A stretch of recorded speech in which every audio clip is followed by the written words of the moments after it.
Episode 159, an unprecedented surprise for her. Serena walked out of the campus quickly. Feeling anxious, she took a taxi to the property in Barton Hills. Mom, I know, but Jake is here with me, so I will definitely take good care of myself, Lila said in a sweet voice. She was on the phone reassuring her mother about her whereabouts. Lila's wide eyes fixated on Jake without blinking. Sitting to the side, Jake leaned against the couch with a contract in front of him. Hearing her girlish voice, he had a subtle disgust in his eyes. In her own reverie, Lila did not notice it at all. It seemed Mrs. Cox had mentioned something embarrassing. Lila looked bashful and said, Mom, what are you talking about? All right, I have to go now. Bye. Her cheeks flaming, she looked sultry. As a pregnant woman, she was mature and full of allure.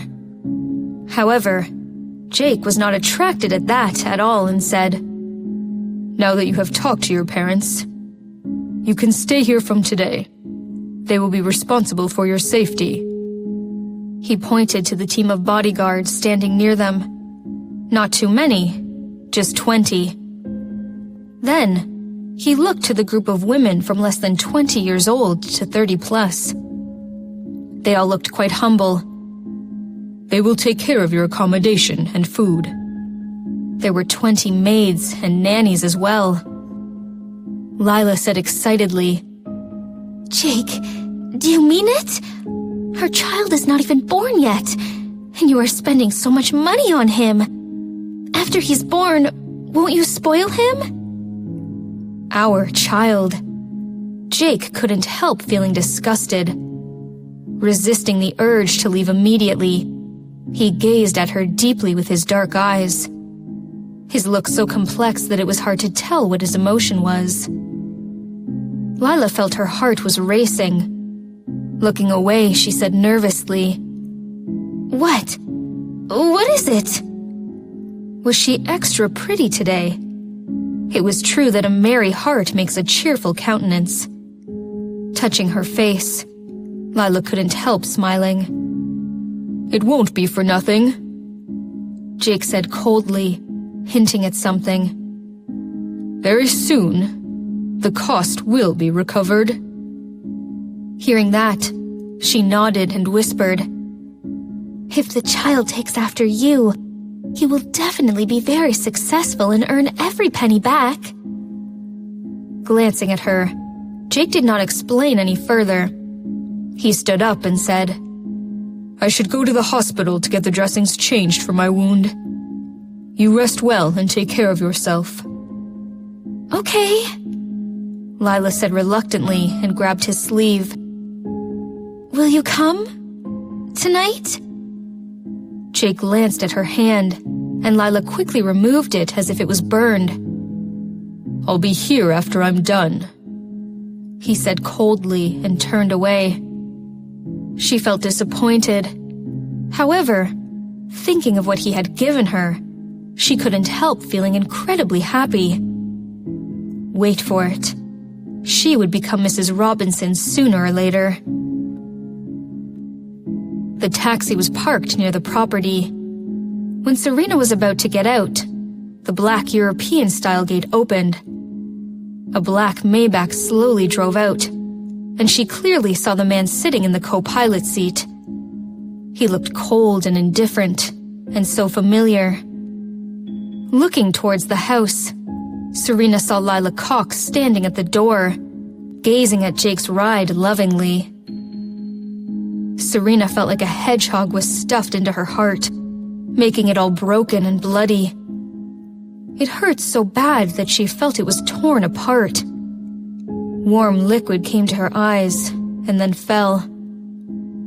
He lied to her after all. He did. He was really here with Lila. But why? Wasn't he supposed to be on a business trip? Wasn't he supposed to be in China? Even Miranda lied to her. Serena took out her phone and dialed the number that she had configured to stay on top of all time. This time, the phone was no longer powered off. She checked the time and it was past 9 p.m. She chuckled sarcastically. What a professional con man. At this hour, the plane was supposed to arrive in Beijing. The fact that he had turned his phone off was really convincing. The call quickly went through. Before he said anything, Serena called him. "Darling?" Jake had no idea that Serena would be so endearing. Hearing that word made his bad mood go away. He relaxed his eyebrows and called her sweetheart. His voice was quiet, but it was full of love and care. However, in Serena's ears, it sounded like the worst punishment, crushing all her dignity. "Have you reached Beijing? When is your meeting with the client?" "Yes." Jake paused as if he was thinking. A second later, he said, "I just got off the flight." Liar. Serena's heart twitched, and her tears fell like a river. Covering her mouth immediately, she was afraid that she would weep. "What's wrong?" Jake asked gently and intimately. "Is your class over?" Seeing her tears, the taxi driver gave her a tissue thoughtfully. She used the tissue to dry her tears, took a deep breath, and tried to make herself sound calm. "Right. You know, I just saw someone who looked really like you. I thought it was you. But it turns out that I made a mistake." Jake sounded like he was in a great mood and teased. "So? You missed me?"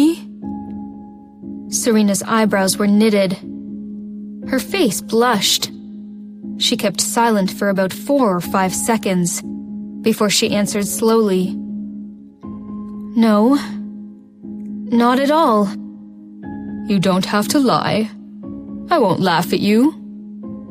Jake leaned back against the seat and said in a deep voice, "I miss you too." "Liar." Serena blinked, and hot tears fell again. She couldn't help sobbing slightly. "Mr. Robinson, I'm so tired." She was indeed exhausted. She felt like she could no longer handle this love for him. He did not want her. He did not like her. She knew it. She had always known it. However, why did he lie to her? If he was in love with Lila, why did he have to torture her in such a cruel way? "What is wrong?" Jake frowned and asked caringly. "Is it the pressure from school?" "I miss you." Jake relaxed and whispered, "I'll be back very soon. Be a good girl." Serena pressed her hand against her mouth, remained silent, and hung up. Eventually, she could no longer stop herself from crying out loud. Hanging up, Jake felt his heart was warm. This woman, his woman. He could not help curling his lips. However, the hunter cried, "Boss, your arm is bleeding again." Jake glanced at it. He did not even notice when it started to bleed. At the same time, he felt relieved. Fortunately, he was on a business trip. Otherwise, she would be so worried if she saw him. "Go to the hospital." The hunter got the command and drove to Austin's first military hospital. "It's time to start planning for the wedding." Feeling a bit dizzy, Jake looked out of the window and whispered to himself, "I want to give her an unprecedented surprise."